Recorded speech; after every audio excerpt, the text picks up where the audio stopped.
El nombre lo dice todo.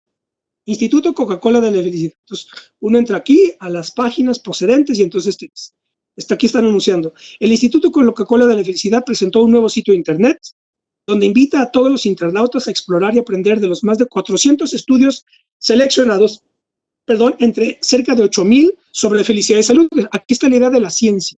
Por eso era tan importante lo que yo hice al principio de decir, este análisis que voy a hacer es filosófico, porque sobre todo porque no es científico, porque no puede serlo, porque la ciencia las ciencias es un conjunto institucionalizado de operaciones que hacen los científicos cerradas sobre un campo determinado de contenidos. Entonces, el geólogo, la ciencia geológica, la ciencia física, la ciencia química, son campos cerrados, ¿verdad? Que tienen soberanía y estabilidad propia. Las ciencias matemáticas, que es el ejemplo que proviene de la antigüedad clásica. El saber matemático es el saber cerrado científico por excelencia, ¿verdad? Entonces, una ciencia, cuando cierra sus fronteras, vamos a decirlo así, entonces sabemos que estamos ante un campo científico sólido, consistente, en marcha, soberano. Claro, la ciencia de la felicidad es imposible que tú logres cerrar ese campo. Un poco lo que hacen en el INEGI es, estadísticamente dicen, bueno, vamos a utilizar estos criterios y con eso intentaríamos más o menos aproximativamente delimitar un campo en virtud de cuya combinación a lo mejor podemos tener una idea más o menos aproximada de lo que podría, en fin, pura especulación, ¿verdad? Pura conjetura. En cambio, pues el campo químico o el campo físico, el químico no duda de su campo, ¿verdad? No es aproximado, el químico sabe lo que es la química. Entonces, bueno, aquí están diciendo que según estos estudios, hay estudios científicos o de expertos. Esto de expertos es también otra cosa que no saben cómo me pone nervioso, esto del experto. Y entonces dice, claro, entonces, expertos es un trabajo coordinado por el catedrático de psicopatología de la Facultad X, del país X, en fin. Entonces dice, el sitio del Instituto Coca-Cola de la Felicidad tiene dos objetivos fundamentales.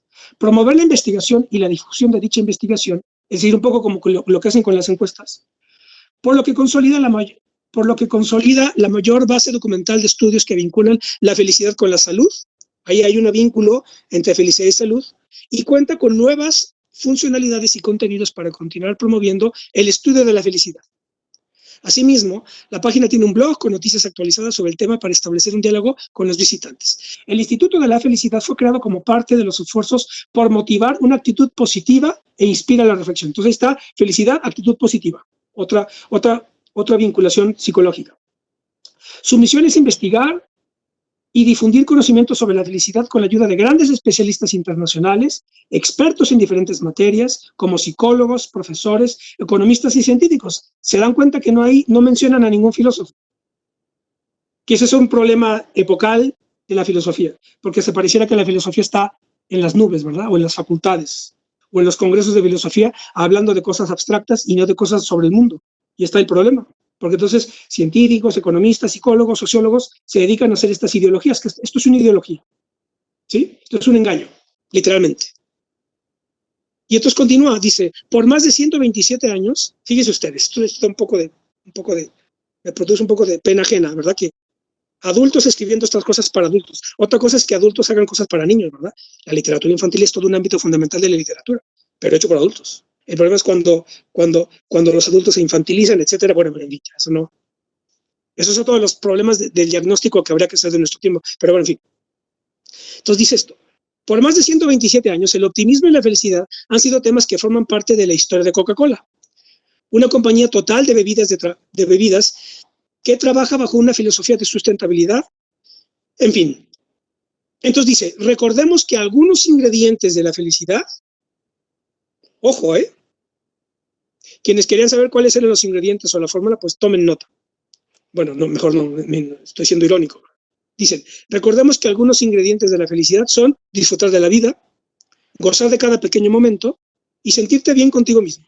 Gozar de la vida, disfrutar de cada momento, el aquí y el ahora, ¿verdad? Que dicen muchos, ¿no? Y sentirte bien contigo mismo. Haz ejercicio, mantente hidratado, ten una buena alimentación y disfruta de tus seres queridos. Y otros dice, ya para terminar esto, algunos datos interesantes del último estudio realizado en 2013 por este instituto fueron: las personas con mayor nivel de felicidad pueden presentar menos enfermedades vinculadas al estrés. La felicidad puede ser clave para alcanzar el éxito profesional.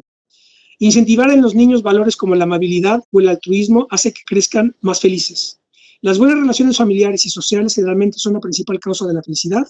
En promedio, un desengaño amoroso afecta a nuestro estado general durante 3 meses. El cerebro detecta antes la felicidad que la tristeza, la felicidad es contagiosa, las personas más satisfechas ven menos negro su futuro económico, etc. Bien, esto son 2 ejemplos nada más de esta cuestión de la felicidad, ¿verdad? Que como hay un consenso, hay una fórmula, hay un instituto, hay unos estudios que, un poco acercándose uno a ellos, pues logramos ser felices. Pero la cosa no es tan sencilla. Entonces aquí de lo que se trata en esta primera sesión es explicar cómo hemos llegado aquí, ¿no? Cómo hemos llegado a esta cuestión de que la felicidad o se puede medir, y se puede medir a tal grado que somos capaces de saber quién es el hombre más feliz de la Tierra. Y decir, miren, él es el hombre más feliz de la Tierra, que nos dé la fórmula, ¿verdad? O que existen estudios científicos financiados por una empresa como Coca-Cola para saber y estudiar lo que es la felicidad y entonces tener una fórmula, ¿verdad? Así, bien. ¿Cómo hemos llegado a esto? Paso a la tercera parte de esta sesión, que es la del enunciado titular de ella, que es el diagnóstico de nuestro tiempo. Es decir, vamos ahora a explicar cómo procesar estas cuestiones que acabo de decir aquí, felicidad, etcétera, desde una perspectiva como la nuestra, en el tiempo en el que estamos, en función del diagnóstico que ahora hago. Se trataría de situar a México en el 2020. Es decir, ¿qué significa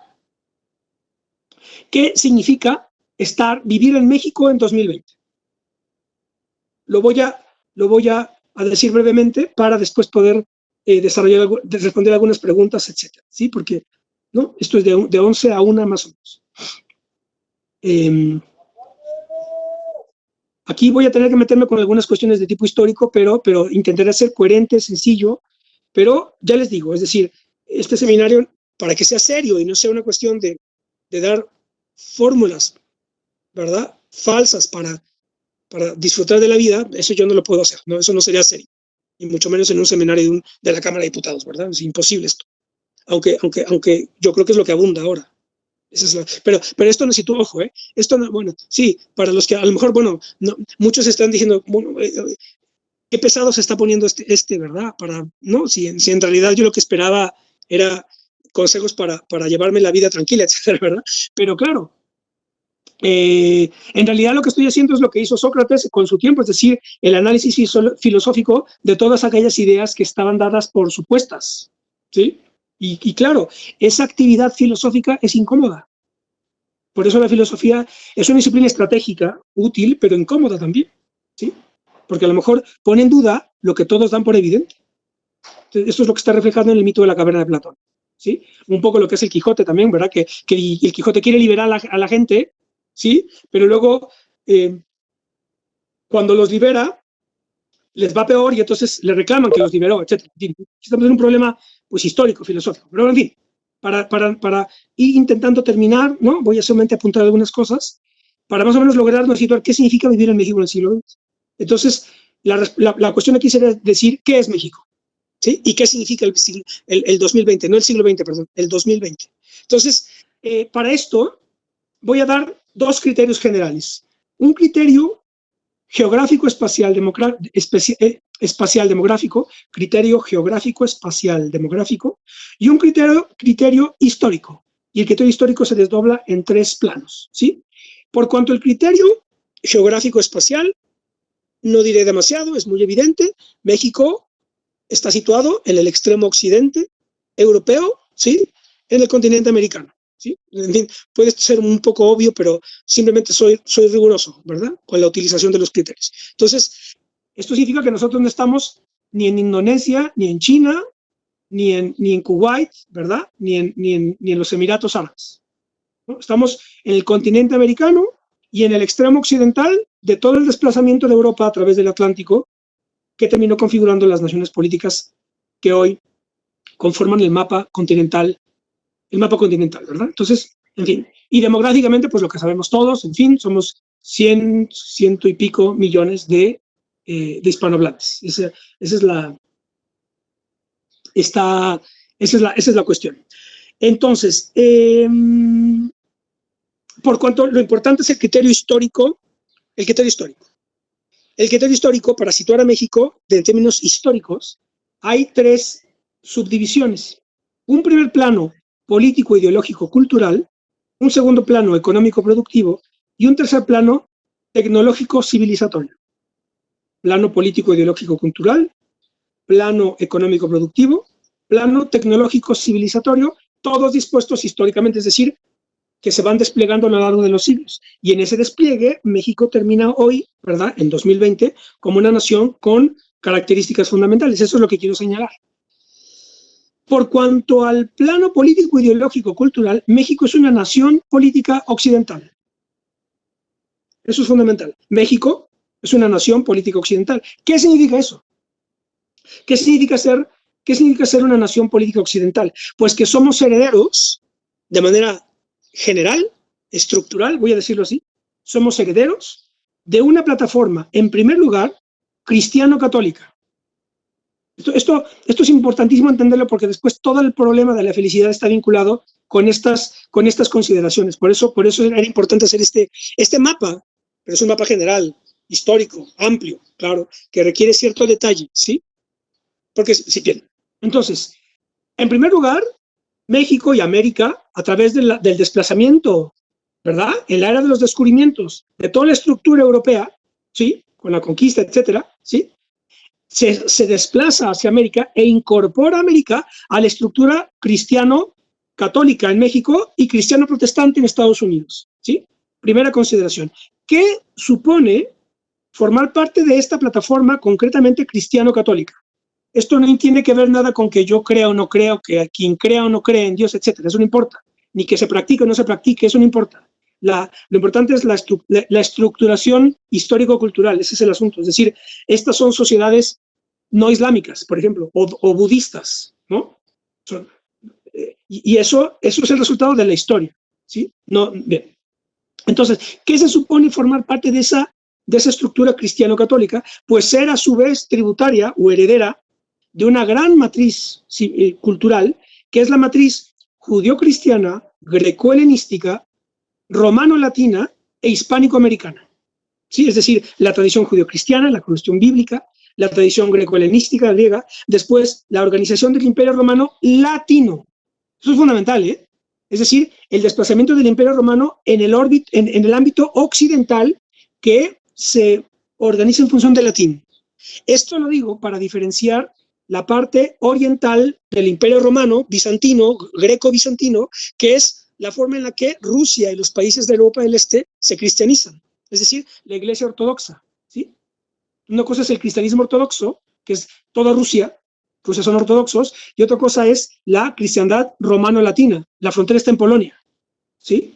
La frontera, en ese sentido, de ese mapa cristiano, está el mapa cristiano romano-latino, después se desdobla en católico y protestante, con la reforma de Lutero, y toda la perspectiva romano-bizantina pues queda vinculada al griego, es decir, al griego como lengua común y el latín como lengua común en la Europa occidental, cristiana. Bien. Claro, esa estructura geopolítica se desplaza a América y concretamente al territorio mexicano y del sur bajo el formato de la monarquía hispánica. Entonces, por eso digo, somos un encadenamiento de estructuras judío-cristiana, greco-helenística, romano-latino e hispánico-americana. Eso no está ni bien ni mal, eso es lo que ocurrió. Eso ni tiene que ver con mis sentimientos, ni mi subjetividad, esto es lo que ocurrió. Esta es la historia, ¿sí? Bien. Desde el punto de vista económico-productivo, brevemente, decir que México es un país de economía capitalista. Esto habría que resumirlo, que lo resumo muchísimo, habría que expandirse en esto, pero tiene que ver con el hecho de que nosotros quedamos incorporados a un sistema productivo, ¿verdad?, que desemboca en la configuración del capitalismo moderno, ¿sí? Y esto tiene que ver con el hecho de que, por ejemplo, si estuviéramos en Rusia hoy, por ejemplo, pues yo tendría que decir que la economía rusa, o la de las ex Unión Soviética, pues tuvo un periodo de socialismo soviético. México no lo tuvo. Entonces, simplemente para caracterizar eso y saber más o menos dónde estamos ubicados, ¿sí? Y nada más decir eso. Y el tercer plano histórico, esto es central. Si a veces creen que me pongo demasiado abstracto o erudito, no es por petulancia, sino porque es por rigor. Porque el tercer factor, el tercer plano, es fundamental para poder ser capaces de entender a la felicidad según el acorde inicial que hice, ¿se acuerdan? De la cuestión de la felicidad, que es la de intentar encontrarle un sentido de a la vida del hombre y un lugar en la jerarquía del universo. Esto tiene que ver con el tercer plano histórico en el que se configura la plataforma dentro de la cual queda México como nación política hoy, en 2020, soberana, independiente, etcétera, que es el plano técnico-civilizatorio. Desde el punto de vista técnico-civilizatorio, ahí es donde se dibuja lo que José Gauss llama la idea moderna del mundo. Esto es fundamental para la felicidad, ¿eh? Para la felicidad. Ya verán por qué, pero vamos paso a paso. Pero esto es fundamental. No me estoy perdiendo. ¿Qué es la idea moderna del mundo? Pues la idea moderna del mundo está constituida por dos revoluciones científicas, que ya no tienen marcha atrás. Esta es la cuestión. Hay dos grandes revoluciones científicas respecto de las cuales no hay posibilidad de dar marcha atrás. Es decir, son puntos de no retorno. ¿Cuáles son esos dos procesos revolucionarios científicos? En primer lugar, y estos son fenómenos que tuvieron lugar, nos guste o no, en el ámbito europeo. Y no es gratuito eso. Esto lo digo para los críticos del eurocentrismo y, en fin, ¿no? Esto no hay manera, o los relativistas, etc. No, esto no hay manera de discutirlo. Esta revolución científica tuvo lugar en el ámbito cristiano europeo. Cristiano, ¿eh? No el musulmán, el cristiano. La primera gran revolución científica, con todos los antecedentes de la ciencia antigua, la ciencia musulmana, etc., pero la revolución fundamental tiene lugar en el siglo XVII. De Copérnico a Newton. Copérnico, Galileo, Kepler, Newton. ¿Sí? Esa es lo que se conoce como el siglo genial, que fue el siglo XVII. Esa revolución científica fue, atención con esto, aquí viene lo de la felicidad para que vean, ¿eh? La revolución científica del siglo XVII supuso romper la idea antigua y medieval del mundo. ¿Cuál era esa idea antigua y medieval del mundo? Pues la idea de un cosmos cerrado y jerarquizado, ¿sí? Cosmos es armonía en griego, pero se entendía que había una armonía de todo el universo y esa armonía de todas las partes de la realidad, ¿verdad? Incluida la realidad cósmica, la realidad celeste, ¿sí? Es decir, eso es todo una armonía cerrada en la antigüedad. Ese es el método pues, aristotélico principalmente. Y además en la Edad Media, que es la transformación de la antigüedad a través de la revolución del cristianismo, esa realidad, ese cosmos, ese universo cerrado, es creado además. ¿Sí? Es creado. ¿Por quién? Por un Dios personal, el Dios judío, el Dios judío cristiano. ¿Correcto? Entonces, la idea antigua y medieval del mundo es la idea de un cosmos cerrado, ¿sí? Con una jerarquía. ¿Jerarquía ya le suena? ¿Le suena cuando dije el lugar del hombre en la jerarquía del universo? Pues aquí está la cuestión. Es decir, una era la manera de entender la posibilidad de asignarle al hombre un lugar en la jerarquía del universo cuando se concibe el universo como un cosmos cerrado con una estructura y una jerarquía, ¿sí? Una era esa posibilidad, que dura siglos, ¿verdad? La antigüedad y la Edad Media, cristiana. Claro, ese cosmos cerrado queda fracturado con el desarrollo de la mecánica. De la mecánica después de la astronomía, ¿sí? Que es la que tiene lugar en el siglo XVII de Copérnico a Newton.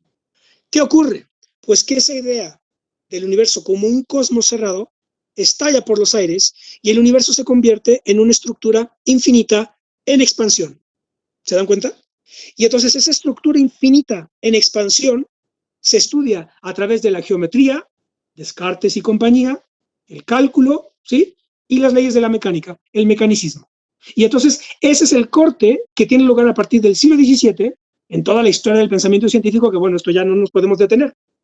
Pero precisamente estoy hablando de estas cosas en otros cursos. Es fundamental, porque ahí ese es el punto de no retorno en cuanto a la idea moderna, en cuanto a la idea que hoy, en el 2020, nosotros nos podemos hacer de lo que es el mundo, el universo, ¿verdad?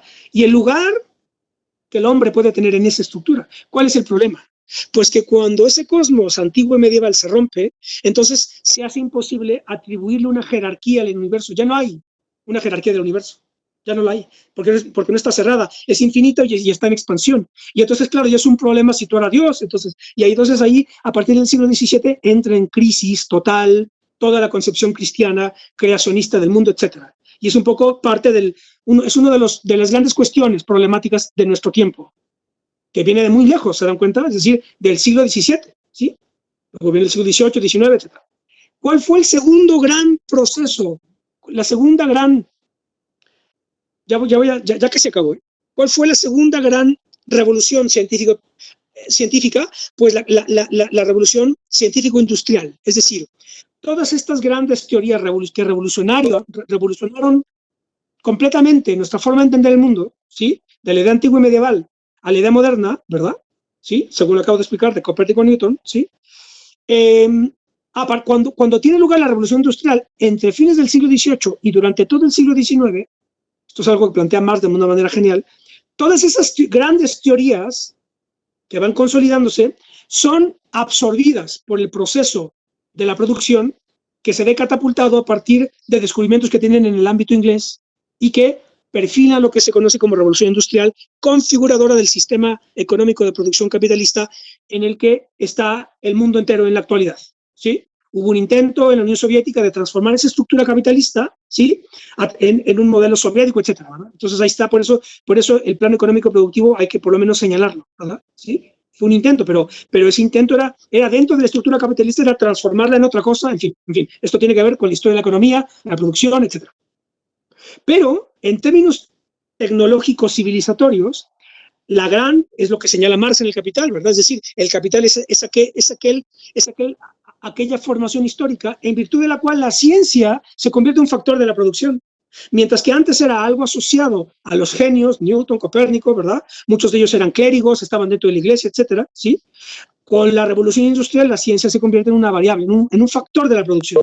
Y de ahí hasta el presente, es decir, hasta el avance titánico de los saberes científicos, las grandes industrias, los grandes procesos científico-tecnológicos, el control de la vida, el desciframiento del genoma, la energía nuclear, todo, los sistemas de salud, las medicinas, las vacunas, todo ya queda envuelto, ¿verdad? Es decir, todas esas teorías científicas que después van desarrollándose y se van desplegando en infinidad de ámbitos de saberes, ¿verdad? La biología, la química, la medicina, la física, la geología, etcétera. Nuestro mundo, ¿se dan cuenta? Es decir, es ese proceso industrial que absorbe a la ciencia, ¿verdad? Y la lleva a un nivel, pues nunca antes imaginable ni por Newton ni por Copérnico, sin perjuicio de que sin Newton ni Copérnico hubiera sido imposible que llegara a ofrecérsenos tal como lo hace ahora. Claro, entonces, esto es lo que ahora, aquí lo voy a dejar porque lo siguiente ahora es, dentro de este contexto, dentro de esta evolución, ¿verdad?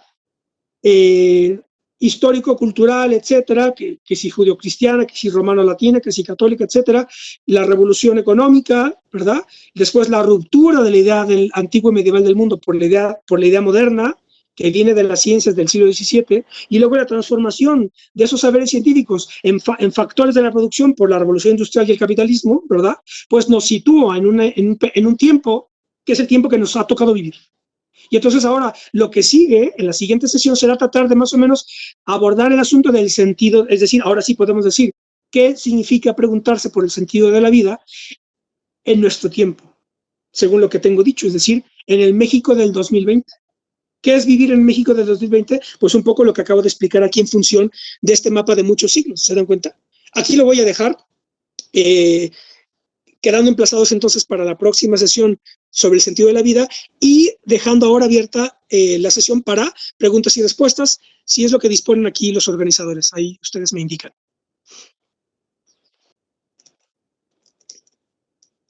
Muchas gracias, maestro Carballo. Como siempre, es un placer escucharle. Yo tengo acá unas preguntas que ha hecho los asistentes. Les voy a comentar, déjenme un segundo, es que tengo una tablita en la que hemos estado trabajando el equipo de moderación, y en esa tablita tenemos, le digo, varias preguntas. Una pregunta que le hace Andrés Manuel Jiménez dice: ¿la felicidad está vinculada con el alcance de nuestras metas? Bien, es que esto todavía no, es decir, es buena pregunta.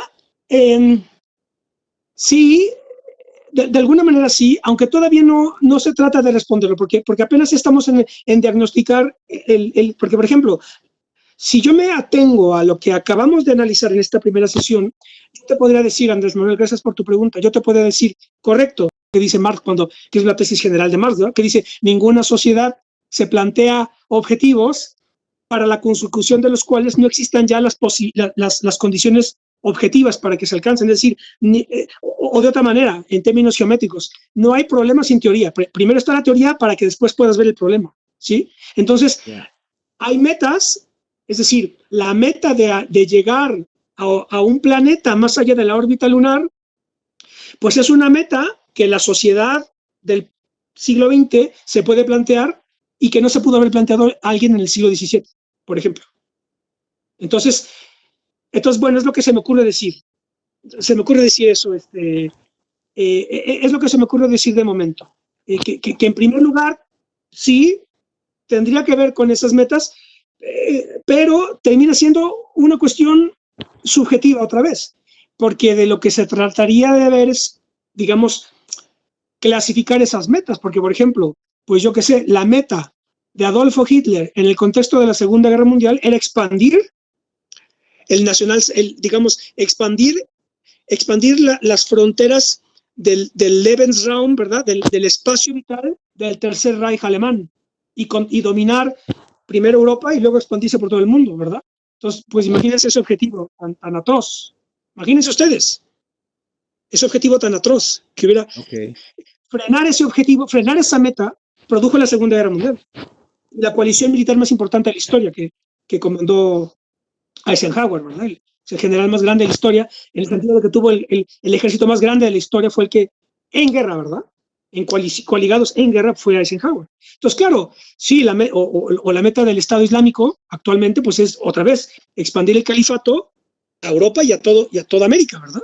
Entonces, esa meta, pues sí, digamos que haría feliz a quienes se lo propusieron, pero el problema entonces es que esa meta, a pesar de la felicidad, con o sin felicidad, hay que destruirla o hay que hacerle la guerra, etcétera, ¿verdad? Entonces ahí volvemos otra vez a una cuestión de tipo subjetivo que es problemática, porque entonces eso de las metas puede ser computado como un criterio en la encuesta del INEGI.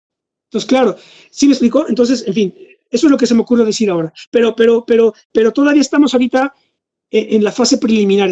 Después hay que ver qué significa felicidad en sus diferentes tratamientos filosóficos.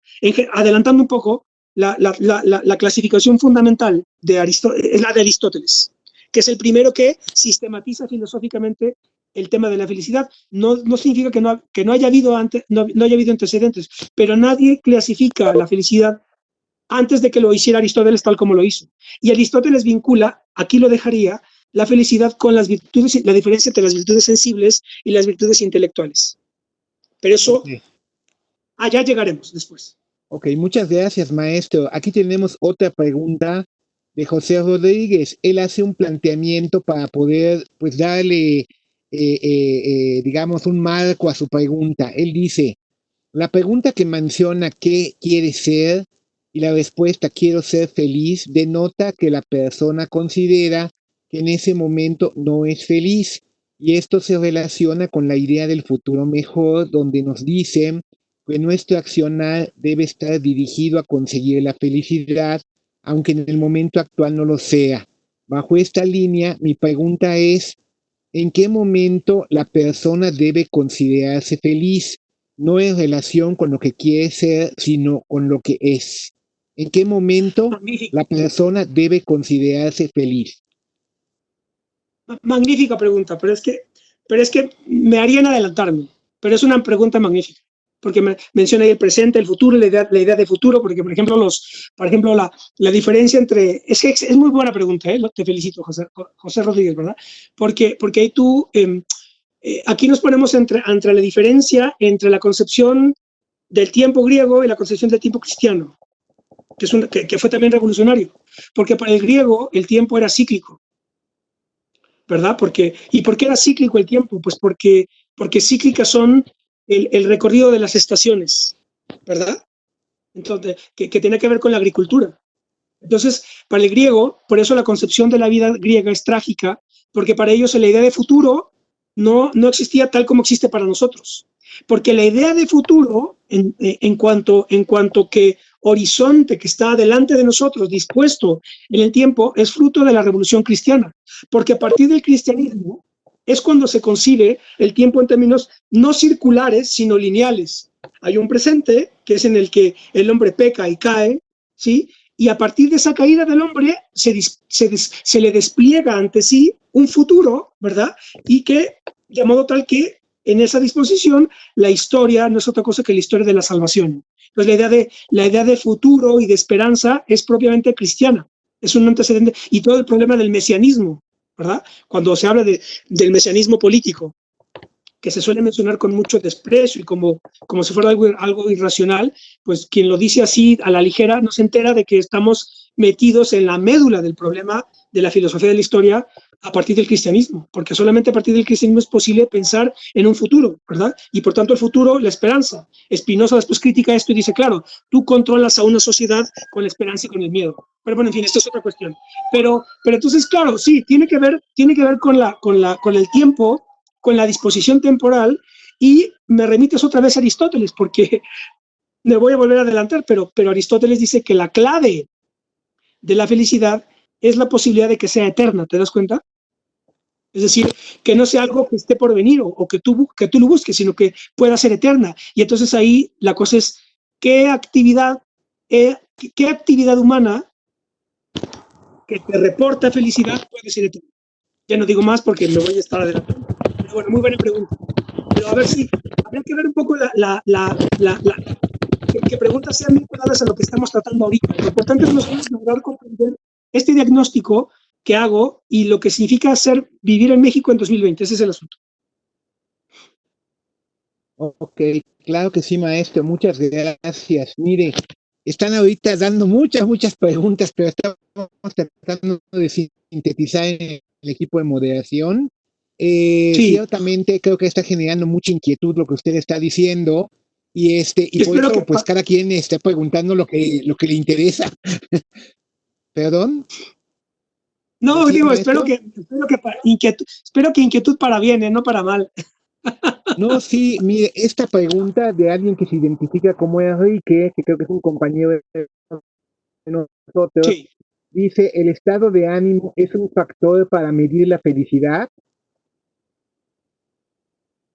Claro, es que esos son virtudes, sí, pero es que el ánimo, ¿qué es, verdad? Entonces, sí, es que es un poco, es la virtud sensible y la virtud intelectual. Ahí lo dejo, porque si no sería empezar la siguiente sesión. Bueno, ni siquiera la siguiente, ya meterme con la sesión 3.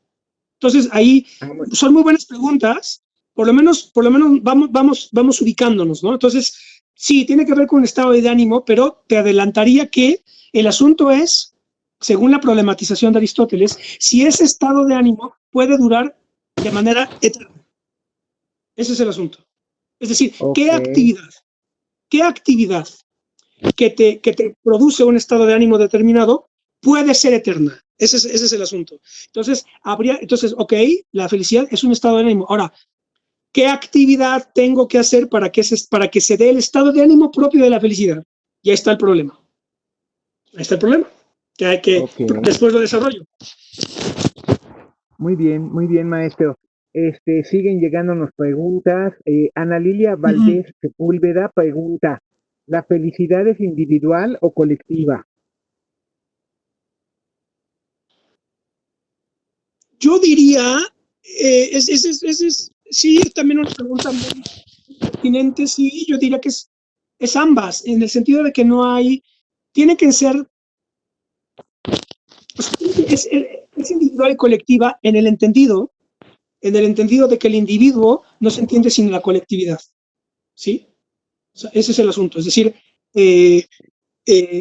un poco el individuo respecto del grupo tiene la misma relación que en geometría tiene el punto con la recta. ¿Por qué? Porque el punto es una intersección de rectas y la recta una sucesión de puntos, ¿te das cuenta? Entonces, en realidad no los puedes separar. Entonces, de bote pronto se me ocurre responder que son las dos cosas. Habría que ver cómo se da esa conjugación, ¿verdad? Ok, a ver, estoy tocando, ordenando las preguntas que son tantas en este momento. Pregunta Francisco Muciño, ¿cómo cambió el sentido de la vida desde la aportación de Víctor Frankl? Bueno, sí, Víctor Frankl es el teórico de la logoterapia. En realidad no me voy yo por ahí, pero bueno, como sabemos, pues él tuvo una vida muy compleja que vivió marcada por la experiencia de los campos de concentración nazis, pero en fin, yo no voy a desarrollarlo por ahí. Digamos, no es una cuestión de terapia esto, ni de psicoterapia, pero bueno, toda la trayectoria y la escuela de Víctor Frankl tiene un desarrollo interesantísimo, sin duda, ¿eh? Pero mi tratamiento va a ser filosófico, es decir, intentar entender cómo se sistematiza filosóficamente la idea de felicidad a lo largo de la historia, según más o menos lo he explicado, ¿sí? Por ahí va mi comentario. Muy bien, maestro. Aquí tenemos una pregunta de Giselle Camila que dice, ¿la felicidad se relaciona con el hedonismo? Sí, claro, ese es el hedonismo es una de las corrientes previas a la sistematización aristotélica que tiene que ver con el disfrute individual, ¿verdad? Concretamente. Entonces, sí, desde luego, eso es buena pregunta también. Es una manera de entenderla, pero que después, ya les digo, otra vez Aristóteles las mete en un sistema. Porque de alguna manera el hedonismo tiene que ver con el goce sensible, con la virtud sensible. Y entonces Aristóteles ahí juega con las virtudes intelectuales. Ojo, para ir adelantando un poco, aquí la clave es virtudes sensibles, o sea, el gozo individual, el hedoné, ¿verdad? Y las virtudes intelectuales y la posibilidad de que o una u otra te reporta un estado de ánimo que pueda ser eterno. Estoy ya adelantando mucho a Aristóteles, pero bueno, por ahí va. Pero si se dan cuenta claro, ustedes mismos se están dando cuenta que hay distintas maneras de tratar de responderlo. El asunto es cómo lo sistematizan. Y entonces es lo que yo voy a ir haciendo, ¿verdad? Sistematizando las respuestas. Pero si se dan cuenta, todo remite a la formulación original de Aristóteles. Virtudes sensibles, virtudes intelectuales, posibilidad de durar o de no durar. ¿Sí? Ya, aquí Genoveva, alguien que se identifica como Genoveva, quiere conocer su opinión sobre un dicho de Carl Rogers que dice, Sí. la buena vida es un proceso, no un estado del ser. Se trata de una dirección, no de un destino. Se lo voy a repetir. La buena vida es un proceso, no un estado de ser. Se trata de una dirección, no un destino. Y quiere saber usted qué opina. Muy bien, muy interesante. No conozco a este autor, pero me parece sí, muy bien, porque en el sentido de que está diciendo que no es un estado fijo, sino dinámico, es decir, es un proceso, como dice, y esto me remite al planteamiento de Spinoza, cuando dice que el bien y el mal no existen, lo que existen son buenas relaciones y malas relaciones. ¿Sí? El bien y el mal no existen de manera absoluta, sino son configuraciones dinámicas que te reportan o tristeza o alegría, que son los criterios que utiliza Spinoza. Entonces, Spinoza dice que la tristeza es lo que reduce tu capacidad de actuar. Y la alegría es lo que potencia tu capacidad de actuar. Entonces, la felicidad, por ejemplo, aquí, la felicidad para Spinoza tiene que ver con la potencia de actuar. Todo aquello que incrementa tus ganas de actuar, vamos a decirlo así, que es donde es la idea del conatus de Spinoza y la idea de que toda entidad lo que busca es mantenerse en su ser, ¿verdad? Y avanzar y abrirse paso. Entonces, la alegría, ¿sí? La beatitud, es lo que incrementa esa posibilidad de actuar. Entonces, de alguna manera es adecuada, me parece, esta definición porque lo vincula no con algo fijo, sino con algo procesual, que va moviéndose, ¿correcto? ¿Me parece bien? Interesante. Claro. Oiga, vuelve a hacer otra pregunta Ana Lilia Valdés Sepúlveda que dice, ¿puedes encontrar la felicidad observando la felicidad de otro?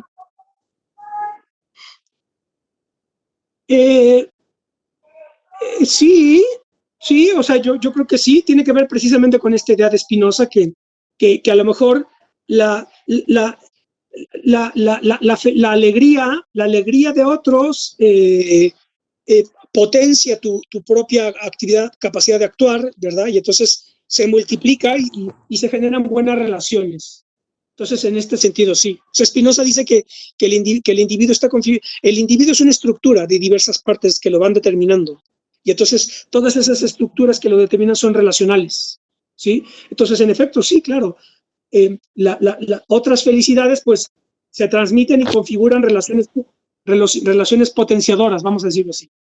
Entonces, sí, tiene sentido el comentario. Ya, vuelve a preguntar Andrés Manuel y quiere saber si la felicidad puede ser la cura de la nostalgia. No sabría cómo así de bote pronto responder a eso. No lo sé. No sé si es que, claro, es que estamos vinculando a felicidad con estado de ánimo y con tristeza y alegría, etcétera, ¿verdad? Entonces ahí hay una cuestión de tipo más bien psicológico. En fin, de bote pronto se me ocurre que sí, que la nostalgia, que una actividad, pero claro, es que ¿qué actividad es la que te reporta la felicidad? Es lo que ahí tengo que detenerme porque si no me adelanto otra vez, ¿verdad? Lo importante, acuérdense, lo importante bienvenido, muy buenas preguntas, ¿eh? Pero aquí lo fundamental es comprender qué significa estar en México en 2020, es decir, cuál es el diagnóstico de nuestro tiempo y las implicaciones que tiene esto, para efectos de poder sistematizar filosóficamente la idea de felicidad. Y solamente podemos hacer eso si somos capaces de responder a la pregunta sobre el sentido de la vida del hombre y la posibilidad de asignarle un lugar en la jerarquía del hombre, en la jerarquía del universo. Ese es el gran problema de la felicidad a escala filosófica. Ok, en ese sentido, por ejemplo, alguien que se identifica como Lenovo pregunta cómo nos ubicamos en la contemplación de nuestra vida e historia nacional y nuestra vida cotidiana. O sea, estamos como en medio, pero cómo nos debemos ver en términos de la búsqueda de la felicidad. Me quedo con esta idea de la contemplación, porque entonces la contemplación está vinculada a la virtud intelectual. Entonces, con esta pregunta de la contemplación ya hay una clave aristotélica, ¿sí? Entonces, sí, me adelanto, la vida contemplativa, la vida teorética, es precisamente la que puede ser eterna, ¿se dan cuenta? Eso ya adelanto ahí un poco la fórmula de Aristóteles, porque Aristóteles vincula, y Spinoza también, vincula la felicidad con la vida contemplativa, entendida como vida teorética, es decir, la vida de la inteligencia. ¿Sí? Ese es por ahí va la cosa, ¿eh?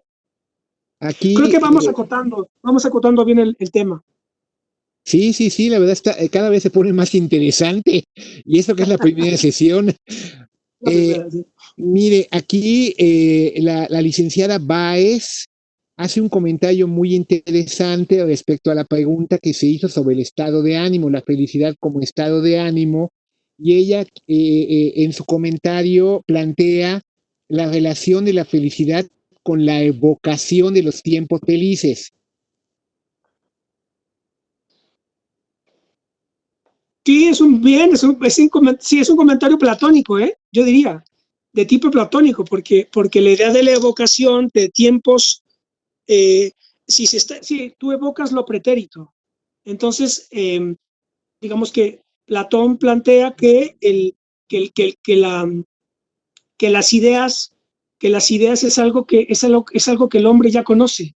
El problema es desvelar ese conocimiento que ya tiene previamente, ¿verdad? Y entonces tú evocas. Y por tanto, el conocimiento no es más que recuerdo. Es la teoría de las ideas de Platón. Entonces, claro, tiene ahí una sutileza este comentario porque implica el situarte en una perspectiva de la anamnesis platónica, del recuerdo, ¿verdad? ¿No? El estado de ánimo como recuerdo de tiempos felices, ¿verdad? Que por lo demás también se vincula, claro, esto es una manera interesante de plantearla, es decir, porque Platón dice que cuando hace su clasificación de los sistemas políticos, Platón dice que todo estado político del presente es la corrupción de estados ideales. Y entonces esos estados ideales o bien están en un pasado remotísimo, o bien están en un futuro igualmente remoto, ¿verdad? Y entonces, pues nos movemos siempre entre un pasado remoto y un futuro remoto, y el presente no es más que una corrupción constante. De tal suerte que, intentando llevar esto al terreno de la felicidad, pues la felicidad es un estado constante de evocación o de deseo, ¿verdad? De evocar tiempos pretéritos o de desear tiempos futuros. Que ojo, que Spinoza plantea que el deseo es la virtud, es la pasión fundamental. El deseo humano es lo que mueve al hombre, la pasión fundamental. Y que y ese deseo es el que te lleva a mantenerte, a plantarte, ¿verdad? A perseverar en el ser, como dice Spinoza. Entonces sí, fue un comentario pues también platónico, que estamos mucho con Aristóteles, ya metieron a Platón también. No, perfecto, perfecto, muchas gracias. Aquí pregunta Francisco Mutiño, dice, para San Agustín la perspectiva de ama y haz lo que quieras, esta perspectiva de San Agustín nos puede llevar a la felicidad, ama y haz lo que quieras. Claro, claro, pues es la idea de la idea del amor, de la idea del amor cristiana, agustiniana, que también un poco más Santo Tomás desarrolla en función de la vida contemplativa de Dios. Hay una conexión entre el tratamiento aristotélico y el tratamiento, es que una cosa es la felicidad en el mundo precristiano y otra cosa es la felicidad del mundo cristiano. ¿Se dan cuenta? Y claro, una y otra, las dos, atención con esto, las dos ideas de felicidad que pudieron haber tenido en el mundo previo al cristianismo y el que tuvo lugar en el cristianismo, ambas forman parte de la idea antigua y medieval del mundo que expliqué. La de un cosmos cerrado, ¿se acuerdan? Un cosmos cerrado con una jerarquía que además, por la Revolución Cristiana, ese cosmos es creado por un Dios personal. Todo esto lo destruyó el racionalismo científico del siglo XVII, porque ese cosmos ya no es cerrado, ya no tiene jerarquía, mucho menos es creado, es un universo infinito en expansión que solamente puedes conocer por el cálculo, la geometría y las leyes de la mecánica. Y esa es la idea moderna en la que estamos ahora.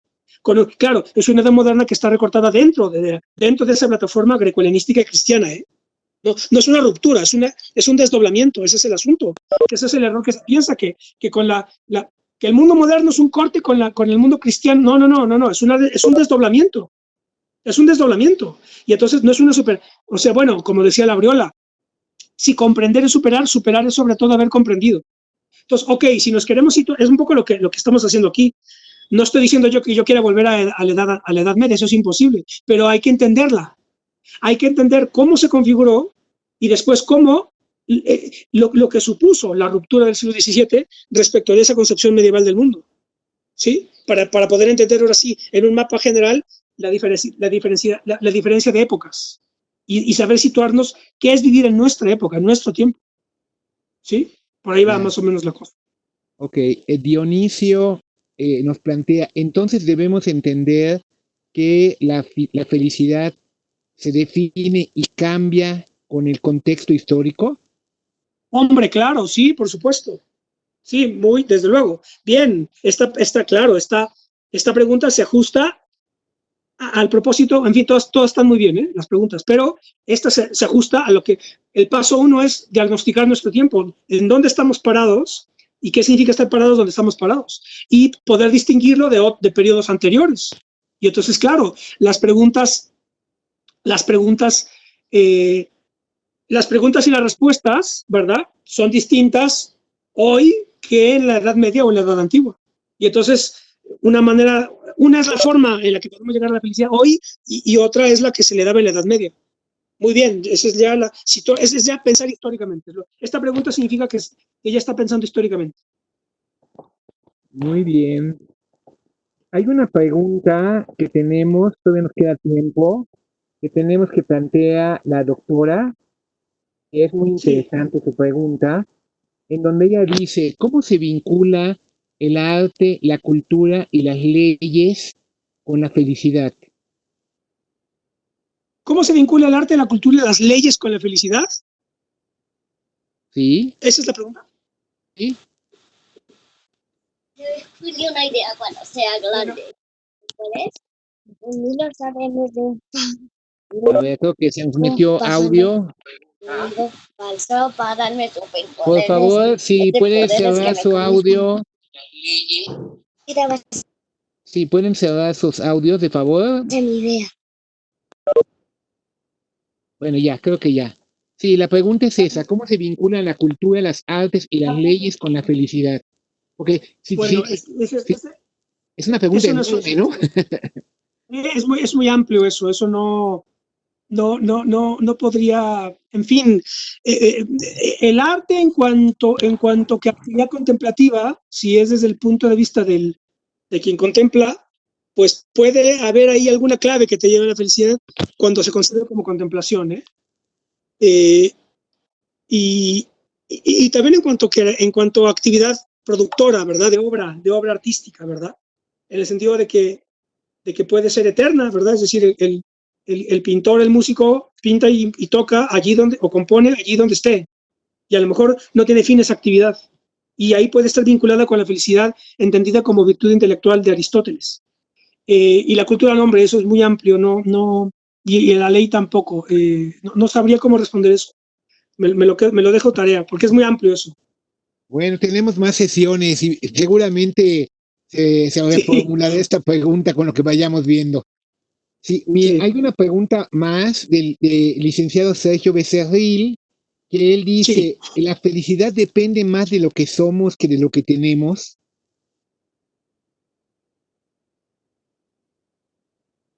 Eh, eh, no sabría decir si sí o si no. Eso habría también que plantearlo. Eh, O sea que esto cambia con el contexto histórico, exactamente lo es que lo que iba decía a usted decir. antes. Esto también cambia con el contexto histórico. Sí. Eh, eh, depende del lugar histórico en el que estemos parados. Sí, no. De bote pronto se me hace también tener y ser, ¿verdad? Esa sería la Sí, cuestión. exacto, el gran dilema de Fromm Claro. y de muchos más. Sí. Ok, eh, hay varios comentarios más que se están haciendo al respecto de lo ya dicho hasta este momento, pero yo no sé si con todas las inquietudes que se han planteado, usted quiere agregar algo más sobre cómo vamos a llevar el seminario. Aquí hay un comentario que hace la secretaria.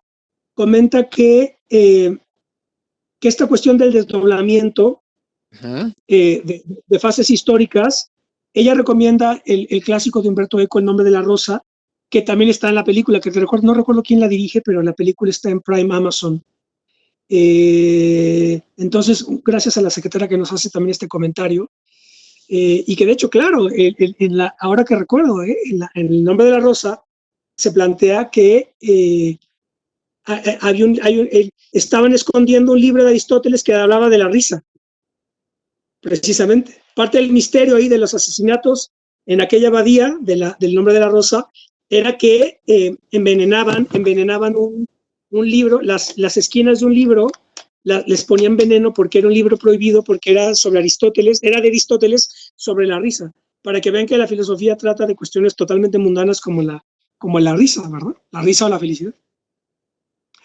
Sí, bueno, no, yo creo que sí, pues el propósito de esto ha sido situarnos, en fin, una primera parte introductoria, etcétera, y más o menos ubicarnos históricamente, porque yo después me voy a estar moviendo en estos periodos históricos, no, saltándome de uno a otro. Entonces, por eso es importante tenerlos más o menos claro. En la otra sesión voy a especificar nada más, ¿no?, las grandes fases de la historia universal para poder actuar también en ese sentido, pero yo creo que con esto podríamos más o menos dar por concluida la sesión, salvo que haya otra pregunta u otra disposición del moderador, pero yo ya lo dejaría ahí. Muy bien, bueno, hay más preguntas, yo creo que se las vamos a pasar a usted para que, Sí, las acumulamos, claro. claro, para que usted las vea, pero ha sido muy interesante. Yo lo que he entendido, bueno, en este momento me toca hacer una recuento de todo lo que hemos escuchado. Ha sido sumamente interesante todo el planteamiento al respecto eh, de esta búsqueda de un consenso general de que la felicidad es una máxima de la aspiración humana. O sea, No había yo pensado, francamente, jamás que la felicidad fue algo tan importante, pero obviamente sí, y bueno, ya veremos más adelante. Usted tocó casi al final, en una de las preguntas, el papel que ocupa el deseo, tal como lo consigue Spinoza en esto, y definitivamente sí es una fuerza motor sumamente fuerte. Y este planteamiento que nos hace ahora al respecto, pues de cómo se inserta la felicidad en la tradición helenística, particularmente en la filosofía moral, el papel tan importante que le dieron Sócrates y Platón, pero inmediatamente pasa a problematizar usted cómo la felicidad se define de muchas maneras. Y es lo que acaba de redondear con la pregunta que nos que nos han hecho sobre el contexto histórico y el lugar del contexto histórico. Eh, yo creo que en este momento en que estamos ante tantos cambios y sobre todo que estamos viendo la pandemia, pues obviamente este es un tema toral, ¿no? De la Sí, felicidad y que se tiene que redefinir y darle esa historicidad que merece. Eh, un aspecto sumamente interesante que planteó usted tiene que ver con el escepticismo y la necesidad de actualizar el escepticismo conforme el momento actual que nos toca vivir, particularmente por este conocimiento que está incrustado en la ciencia y en la tecnología, lo cual nos lleva definitivamente hacia otro tipo de escepticismo. Eh, Parte usted de una definición de filosofía como disposición estratégica del entendimiento, mirando de esta manera la filosofía como una perspectiva estratégica que nos va a permitir sistematizar la realidad del primer grado, buscando generar una... Me encanta esa metáfora de la geometría, la del militar, la del geógrafo que nos ha planteado usted. Después nos ha hablado sobre las configuraciones de la filosofía, las dos configuraciones de la filosofía, la filosofía abstracta y la filosofía general, y nos ha centrado en el pivote que es conectar a la felicidad con el sentido de la vida y el lugar que el hombre ocupa en la estructura del universo. Eh, eh, Inmediatamente se problematiza, siempre se ha tenido la misma noción de felicidad y nos dice un rotundo no. ¿Sí? Hay dos evidencias hoy de la importancia de la felicidad. Se ha centrado usted en este sentido en las encuestas mundiales y particularmente ha comentado, pues la verdad yo siento una gran claridad esta encuesta de la felicidad de los mexicanos de INEGI, y luego nos ha planteado otra evidencia más, que son las ideologías y particularmente este manejo mercadológico que se hace del desarrollo espiritual y los planteamientos del Instituto Coca-Cola de la felicidad.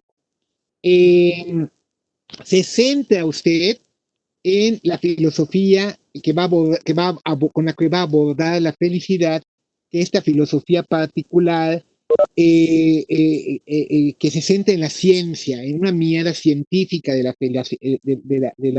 felicidad, y nos centra también la felicidad en el momento que vive México, en donde hay una predominancia de mirarnos como una nación occidental, una predominancia también del sistema capitalista, de la economía y la producción, y donde vivimos permanentes revoluciones científicas y tecnológicas que particularmente impactan la producción.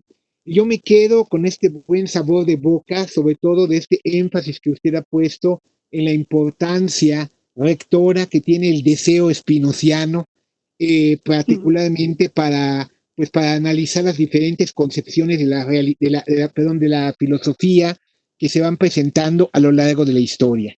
Con esto, entonces, si le parece, vamos a terminar esta sesión. Yo quiero recordar a todos que el día de mañana vamos a tener otra sesión. Se va a dar a la 1 de la tarde, que va a ser la presentación del escritor e investigador Julián Hernández para hablar sobre el Senado de la República Mexicana y la desaparición de poderes locales en el sexenio de Lázaro Cárdenas. Por supuesto, con el maestro Carballo nos vamos a volver a encontrar el próximo martes. Tenemos todavía el gusto de tenerlo durante 3 sesiones más. Y agradecemos a todos su participación. Les pedimos, por favor, que le digan a los compañeros de la organización, a Alex y a Francisco, que les reafirmen el nombre con el que va a aparecer su reconocimiento al final, porque en algunos casos tenemos solamente el nombre de pila, pero no tenemos el nombre completo como debe de aparecer en el reconocimiento. Entonces les pido a todos que hagan esta aclaración para que de esta manera puedan recibir su reconocimiento al final. Pues muchas gracias, maestro Carballo. La verdad es un gusto, como siempre, escucharle. De verdad, esperamos tenerlo mucho tiempo y seguirlo escuchando. Esa pasión, ese gusto con el que usted manifiesta todo. Y pues damos por terminada nuestra primera sesión. Muchas gracias a todas y todos. Gracias. Hasta luego. Hasta luego. Muchas gracias, maestro Carballo. Muchas gracias, secretaria general, por acompañarnos. Muchas gracias a todos los participantes y al maestro Endín por su moderación. A todos los organizadores, un reconocimiento de verdad. Mil gracias y buenas tardes. Nos vemos mañana.